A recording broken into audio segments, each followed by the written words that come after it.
We often think that strength comes from muscles, power comes from size, and victory belongs to those who are the biggest and strongest. But have you ever wondered if that's really true? History has shown us that the greatest victories were not always won by the strongest warriors, but by those who had the courage to believe in themselves when no one else did. This is the story of a young shepherd boy who proved that real power doesn't come from the sword you carry, but from the courage that lives in your heart. Watch till the end because this ancient tale holds a timeless lesson that could change the way you face your own battles. Once upon a time in a prosperous and peaceful kingdom, there lived a generous and brave king who was deeply loved by his people. He ruled with wisdom and compassion, always ready to help those in need. He had a beautiful queen and a kind-hearted daughter, a princess whose grace matched her beauty. In a quiet corner of that same kingdom far from the palace, there lived a young shepherd boy. He was the youngest of 8 sons in his family. Small and often overlooked, he spent his days in the fields watching over his sheep. Every morning as the sun rose, he would take his flock to graze, protecting them from wolves, hyenas, and sometimes even lions that wandered from the nearby jungle. To defend his sheep, the boy had taught himself to use a slingshot. Day after day, he practiced until his aim became perfect. But the boy had another passion too, music. While his sheep grazed peacefully, he would sing songs, his voice echoing across the hills. As the seasons passed, he became an expert in both the slingshot and singing. The boy had a dream in his heart. He wanted to join the king's army to serve his kingdom as a soldier. But whenever he spoke of this dream, his family would shake their heads. "You are too young," they would say. "Wait until you are older and stronger." So the boy remained in the fields, but his courage and kindness never dimmed.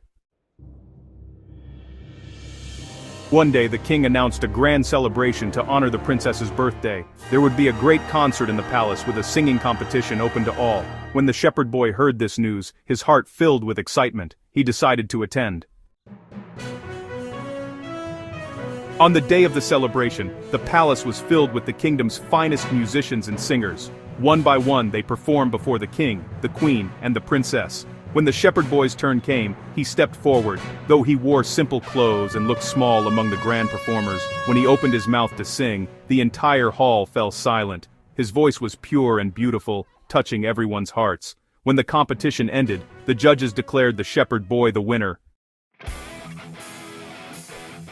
The princess herself came forward to place the medal around his neck. As she did, their eyes met, and something remarkable happened. The princess was moved by his talent and humble nature. The boy in turn was touched by her kindness and beauty. From that moment, both began to feel a special connection. But that very evening, as the celebration continued, a messenger rushed into the hall.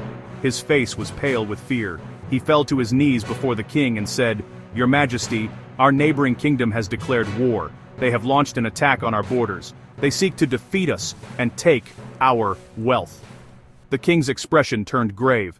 Without hesitation he said, "I will lead my army and defend our people." The next morning the king rode out to battle with his bravest soldiers. The fight was fierce and brutal, but this time, the enemy had brought something terrible, a giant demon, a creature of monstrous size and strength. The demon tore through the king's army like a storm through wheat. The king himself fought with great courage, but the demon struck him down.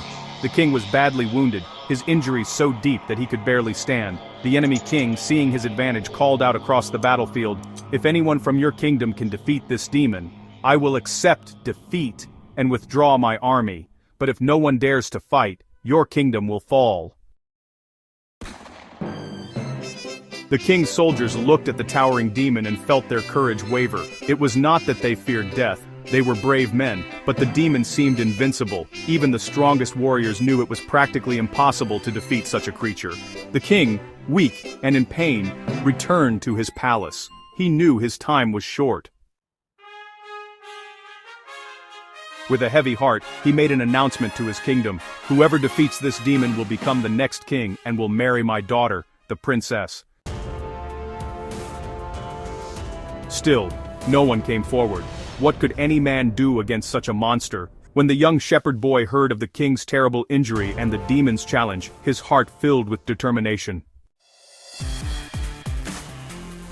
He went to his family and said, "I will fight the demon." His brothers laughed. His father said, "My son, you are just a boy. You have never been in battle. Even our greatest warriors cannot defeat this creature. You would be walking to your death." The villagers who heard of his plan tried to convince him to stay. "It is an impossible task," they said. "The demon cannot be defeated by any man, especially not by a young shepherd with no war skills."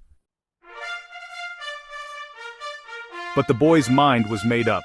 He replied, "I may be young, and I may be small, but I have faith. Real power does not come from the size of our bodies or the strength of our arms. It comes from the courage to stand up for what is right." He went to the palace and told the king of his decision. The king, though surprised, saw the determination in the boy's eyes. He ordered his servants to bring his finest armor and his sharpest sword, but when they placed the heavy armor on the boy's shoulders, he shook his head. "Your Majesty," he said respectfully, "this armor is too heavy for me. I cannot move freely in it. Please let me go with what I know best." And so the young shepherd boy walked onto the battlefield carrying only his slingshot and a small pouch of smooth stones he had picked from the river. When the people saw him approaching the demon, they fell silent. Some covered their eyes, unable to watch what they thought would be a terrible tragedy. The enemy soldiers laughed and mocked him. The giant demon looked down at the small boy and, roared with laughter. "They send a child to fight me. What foolishness is this?" But the shepherd boy did not waver. He looked up at the demon, took a stone from his pouch, placed it in his slingshot, and said a quiet prayer. Then, with steady hands and perfect aim, the same aim he had practiced for years while protecting his sheep, he released the stone. The stone flew through the air like a bolt of lightning. It struck the demon right in the center of his forehead. The giant creature's eyes went wide with shock. For a moment, he stood still. Then, like a great tree falling in the forest, the demon crashed to the ground, defeated. A stunned silence fell over the battlefield. Then the king's soldiers erupted in cheers. The enemy army, seeing their demon champion fallen, turned and fled in panic. The battle was won. The young shepherd had saved his kingdom with a single stone and an unshakable belief in goodness. News of his bravery spread throughout the land. Songs were written about the shepherd boy who had defeated the demon. The king, now on his deathbed, called the boy to his side. With his last breath, he declared, "This brave young man shall be our next king." The people who had witnessed the boy's courage and pure heart welcomed this decision with joy. The shepherd boy married the princess, and together they ruled the kingdom with justice, compassion, and wisdom. Under their reign, the land knew a time of great peace and prosperity.